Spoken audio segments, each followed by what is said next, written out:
This is a toy car and yahatid ko lumukbay simula QC hanggang Pagudpod. Gamit to in just only 7 days.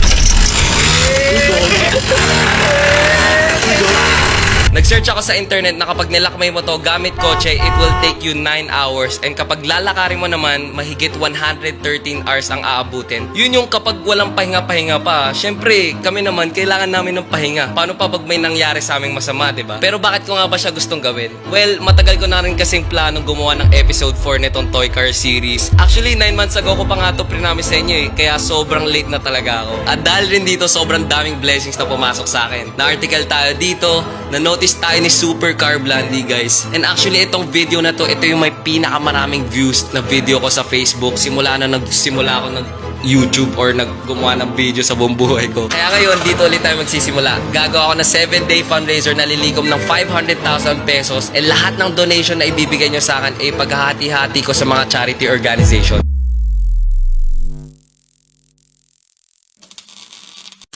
Well, masasabi ko talagang solid talaga. Solid na solid. Hindi ko siya ma-explain Kailangan nyo ma-experience.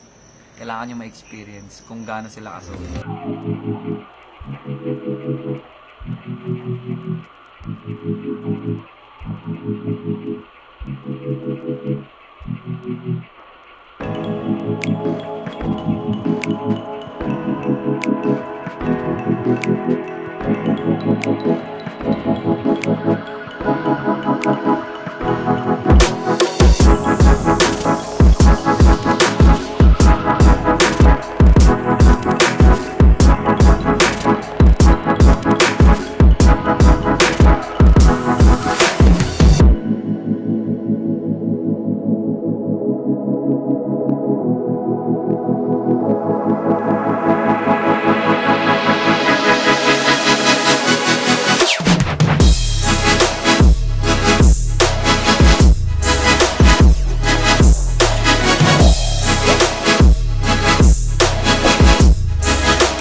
Apong Glenn.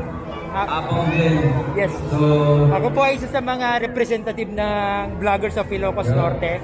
So, you are representative of vloggers here in Ilocos Norte? Yes po. Okay. Medyo malawak Ilocos. Opo, marami po sila pero marami po kami. Kaso, yung mga homegrown na vloggers, parang naano na sila. Hindi sila masyadong naliligyan ng drive, kaya nanlulumo sila. Pero, para sa nakita ko sa iyo, yung pursigido nyo po kakaiba. So, what's the secret? Ito guys, maraming siguro mga makakalabi ng so many videos. And of course, sir, it is just enough. Yes po. So, how do you want to see yourself in the next some future? It's already there. Andyan na lahat yung sagot. Kung gusto mo, maging stop, gusto mo magkaroon ng pake, hindi ka gagawa ng mga bagay na nagawa mo.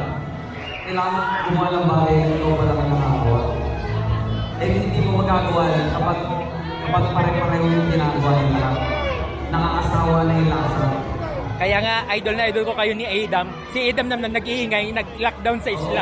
Again guys, it's so easy. Kailangan nyo lang talagang, di ba? I'm already here. And hindi siya hindi mahirap yung bibigin. Mahirap ba yung umpisa? Mahirap po ba? Mahirap naman, ang pinakamahirap talaga yung sa umpisa. Ayun, parang nandito na lang ako dahil nagawa ko na. Gagawin ko pa rin nila. Yes. Idol. Ayun nga, parang I was doing what I want to do kasi this was gonna happen. Ano nga ba? Only gonna get bigger and bigger.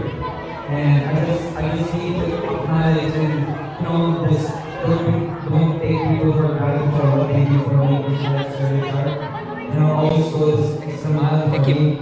And I'm always tired. And it's okay. Kasi the job isn't done, bro. Until the job is done. And I'm here kasi gusto ko extend yung extra mile para sa inyo. I want to experience interacting with people that I don't know. Kasi hindi naman ako alam sa guys. Ano nga ba palang ginagawa nyo before? Ano? Chef ako guys. Chef? Kusinero. Ay, kusinero. Nice. Kaya I know the discipline, the hard work. Kaya kung paano makarabal. Marunong makarabal. Kaya, ayun, like, Thank you po. Thank you. Thank you so much. Ayun yung dapat ko kayo mga bata. Pinapakita ko kung paano aralin nyo, gumawa kayo. Tapos, kung naman gusto ko kasi naman, hindi na ako kayo. Maraming salamat. Thank you po. Thank you.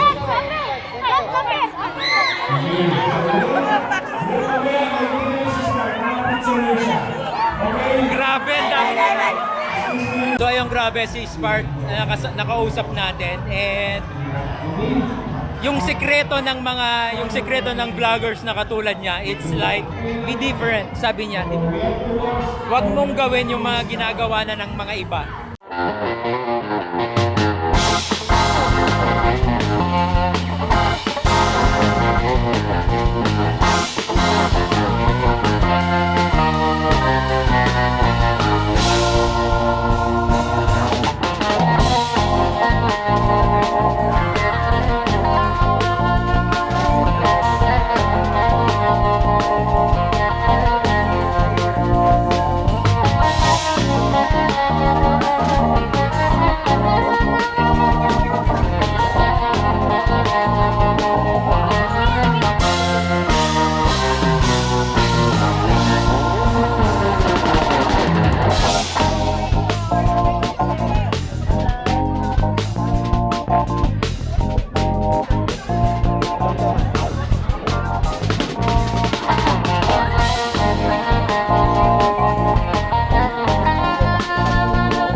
Guys, marami tayo dito.